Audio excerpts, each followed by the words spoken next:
Hi, this is Jaya. In this video, we shall see about Edmund Spenser. Edmund Spenser was born in 1552 and he died in 1599. His father was a cloth seller. Edmund Spenser was born in London. While he was studying in Cambridge itself, he started writing sonnets and lyrics, and he took his degree from Cambridge in 1576.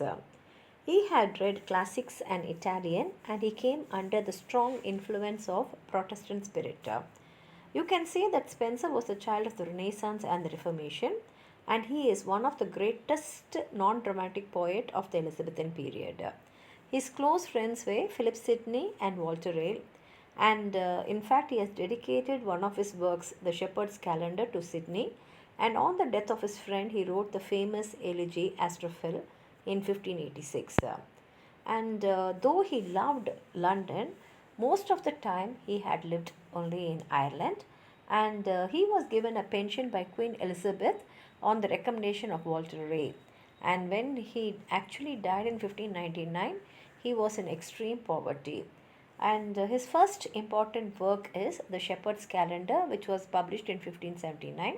It is a pastoral poem. Pastoral poem means it will be like a poem written by a shepherd. And he had written it in the manner of Italian poet Virgil.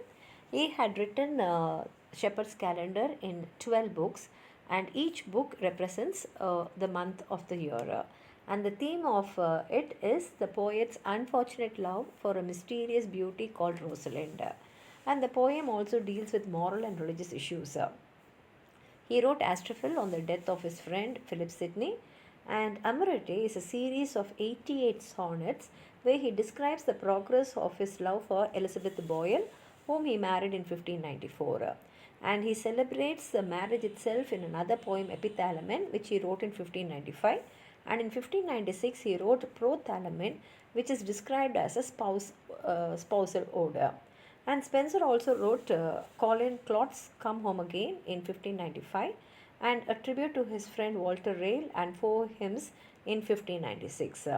Of all his works, the most influential work is The Fairy Queen, of which the first three books were published in 1590 and second three books were published in 1596.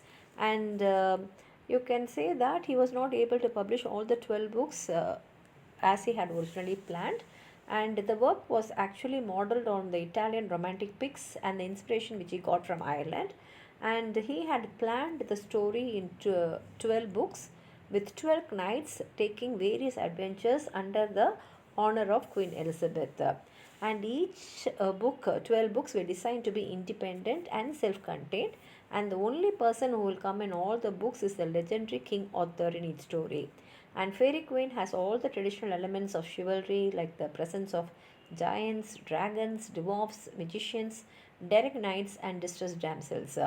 And the plot consists of love affairs, fightings, enchantments, and tournaments. The Fairy Queen is not only a romance but also a work which has some moral and religious purpose. And in order to achieve this, Spenser made this work an allegory. His knights represent the cardinal virtues, and King Arthur himself represents the divine power. The Fairy Queen reveals Spenser's power of presenting his moral purpose in symbolic and allegorical method.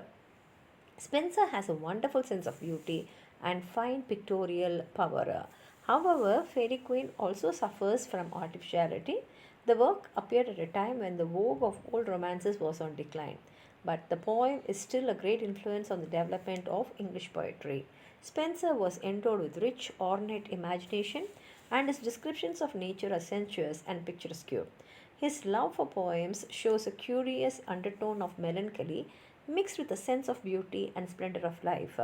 Spenser's sensuous sweetness and rapturous delight in experiences are revealed both in Epithalamen and Prothalamen. And in Fairy Queen, Spenser deliberately used a language which is archaic. The stanza he employed also is his own creation, and later on came to be known as Spenserian stanza. And Spenser himself is called as the poet's poet because he has influenced the future generation of poets. And Keats, Tennyson, Dryden, Pope, all of them come under his compelling magic. And no other poet has had such great sense of sensuous loveliness of nature, an eye for rhythm and music of English words and pictorial phrases as Spenser had. If you have anything more to add on to what I've said, please write it in the comment box. Like the video, share it with your friends, and if you have not subscribed my channel, please subscribe and support. Thank you.